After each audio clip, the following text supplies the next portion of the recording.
ఇక్కడ రైతులు ఎవ్వరు కూడా టెంట్ వేసుకోవాలి, ధర్నా చేయాలనేటువంటి భావన ఉండదు.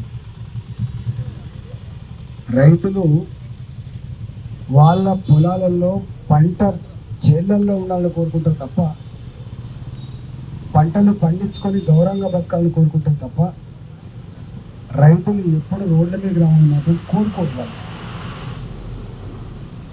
ప్రభుత్వం తను ఇచ్చిన మాట అమలు చేయకపోతే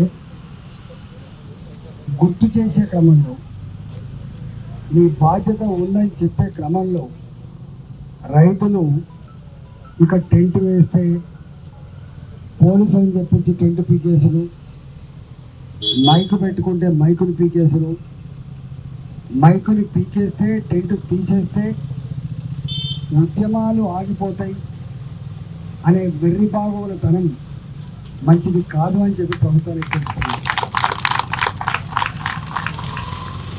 గతంలో ఇదే గడికేశ్వరంలో ఒక మీటింగ్ పెట్టింది మీరు, నేను కూడా వచ్చిన, అన్ని పార్టీల వాళ్ళు వచ్చిండ్రు, అందరు కూడా చెప్పారు తొందరనే ఈ సమస్య పరిష్కారం అయిందని.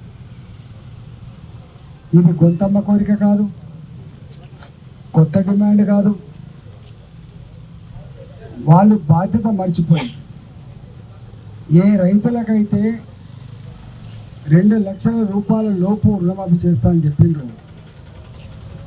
దానికి లోబడి మాత్రమే అడిగింది తప్ప మీరు అందరికీ ఇస్తున్నారు మాకు ఇస్తలేరు, పిఎస్సిసిలు మీకు ఏమన్యాయం చేశాయని చెప్పి ఆ రోజు అడిగితే పరిష్కారం చేస్తారని చెప్పి చెప్పింది. ఇప్పటికి నాకు తెలిసి ఓ 4-5 నేను స్వయంగా మొన్న అగ్రికల్చర్ సెక్రటరీ గారికి ఫోన్ చేసిన, అయ్యా అగ్రికల్చర్ సెక్రటరీ గారు, దీని సంగతి ఏంటంటే అటు ఇటుగా 9 కోట్ల రూపాయలు బకాయి ఉన్నమాట వాస్తవం, మేము ఫైనాన్స్ డిపార్ట్మెంట్కి పంపించినాం, అక్కడనే పెండింగ్ ఉందని చెప్పి వారు చెప్పారు. మా రైతాంగానికి ఇది ఫైనాన్స్ డిపార్ట్మెంట్లో పెండింగ్ ఉందా, చీఫ్ సెక్రటరీ గారి దగ్గర ఉందా, ఇది అక్కర్లేని సబ్జెక్టు.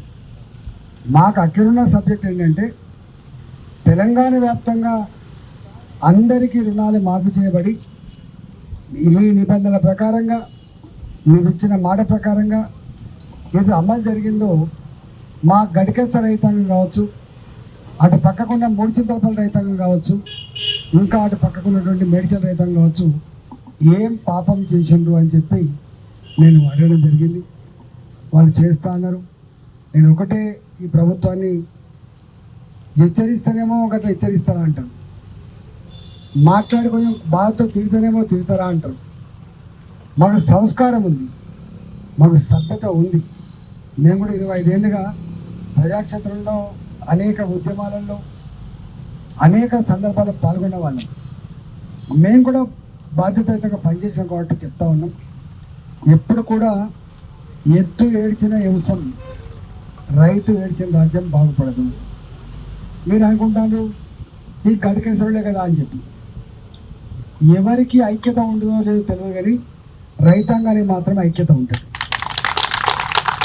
వాళ్ళు ఇక్కడ 200 మంది 4 రోజులుగా 5 రోజులుగా దీక్ష చేస్తున్నట్టు మీరు అనుకుంటారు.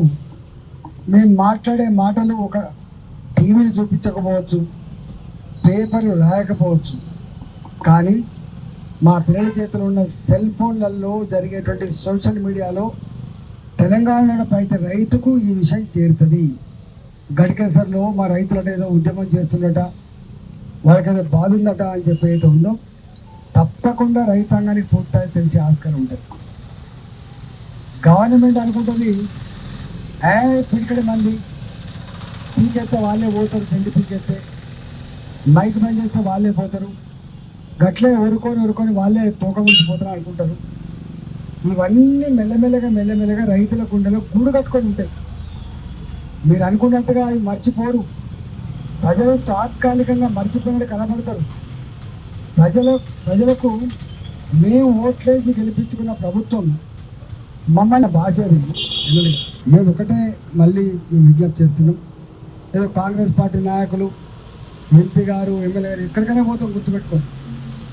మేము డాంబికాల ఓటలం కాదు మేము. మా పదవి మా అలంకారం కోసం రాలే. మీరిచ్చిన ప్రజల ఓట్లకు పుట్టిందే మా ఎంపీ పదవి తప్ప మా అమ్మ ఇచ్చింది కాదు ఈ పదవి, మా నాన్న ఇచ్చింది కాదు ఈ పదవి. కొనుక్కుంటే దొరికే సరుకు కాదు ఇది. మల్కాజిగిరి ప్రజలు, వాళ్ళు కార్మికులు కావచ్చు, వాళ్ళు రైతులు కావచ్చు, అన్ని వర్గాల ప్రజలు వాళ్ళ ఆత్మను ఆవిష్కరించి బిడ్డ అని చెప్పి ఆశీర్వదించే వచ్చిందే ఈ ఎంపీ పదవి. వాళ్ళ కోసం ఎక్కడికైనా వస్తాం, వాళ్ళ కోసం దేనికైనా కొట్టడానికి సిద్ధంగా ఉండడం తప్ప దాని నుంచి తప్పించుకునే ప్రసక్తి లేదు. నెంబర్ 1. నెంబర్ 2, మొన్న నేను ఎందుకో జిహెచ్ఎంసీకి పోయినా మీటింగ్ అయితే, అయ్యో మీరు మాజీ మంత్రి కదా, అందరూ ఆర్థిక మంత్రి చేశారు కదా, మీరు ఎంపీ కదా, ఇది కౌన్సిల్ అంటే కార్పొరేటర్లు మాత్రమే ఉంటారు, మీరెందుకు వచ్చిందని చెప్పాను. అంటే మా మల్కాజిగిరిలో చాలా సమస్యలు ఉన్నాయి, నేను మా ప్రజల కోసం వచ్చిన. నేను మాజీ మంత్రినా, ఆర్థిక మంత్రినా, ఎంపీ, నాకు అవన్నీ ఏం లేవు. నేను ఈ సభకు వచ్చి మా ఊళ్ళ సమస్యలు కొంత ప్రస్తావిస్తే 4 పైసలు వస్తాయి, ఇంకా డెవలప్మెంట్ వస్తుందని చెప్పి వచ్చినా అని చెప్పి నేను కూడా మైక్ పట్టుకొని మాట్లాడినా. ఓ 20 నిమిషాలు మాట్లాడినాం. సమస్యలన్నీ చెప్పిన. సమస్యలు ఒక మల్కాయికి మాత్రమే చెప్పలే. హైదరాబాద్ నగరంలో ప్రజలు ఎదుర్కొంటున్న వరద నీళ్ళ సమస్య కావచ్చు, మురికి నీళ్ళ సమస్య కావచ్చు, తాగే నీళ్ళ సమస్య కావచ్చు, రోడ్ల సమస్య కావచ్చు, అన్ని సమస్యలు ప్రస్తావించారు. దాంట్లో ఏదో కొంత పరిష్కారం అవుతున్నాయి. కాబట్టి మాకు బేసిజాలు లేవు, మాకు బేసిజాలు. ఒకవేళ నిజంగానే కనుక ముఖ్యమంత్రి గారి అపాయింట్మెంట్ నేనే కొడతా. What is wrong in it?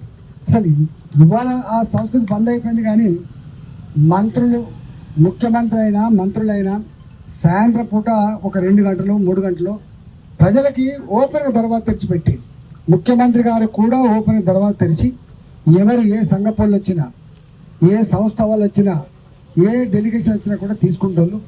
అట్లా సమస్యల పరిష్కారం అని ఇప్పుడిప్పుడే అంతా గోల్డ్ పెట్టుకునేంత ఇది మాది కాంగ్రెస్ పార్టీ, మా ఎమ్మెల్యే ఉంటేనే పనిచేస్తాం, మా ఎంపీ ఉంటేనే పనిచేస్తాం, మీరు మా ఎంపీ కాదు కదా, మా ఎమ్మెల్యే కాదు కదా అని మీ తాత జాగీరా అని చెప్పి అడుగుతున్నాం. మాకు మీకు ఓట్లు వేసిండు, మాకు రాళ్ళు వేసిందా, మాకు పింకాసులు వేసిందా? మీకైనా గవే ఓట్లు వేసిండు, మాకైనా గవే ఓట్లు వేసిండు. ఇవాళ మీకు అదృష్టమైన అధికారం వచ్చింది, చేసిన దగ్గర ఉన్నారు. మాకు ప్రతిపక్షంలో కొట్లాడి బిడ్డ అని చెప్పించాం. మేము కూడా మంత్రులు ఉన్నాం, కానీ గిట్లు ఎప్పుడు చేయలేదు.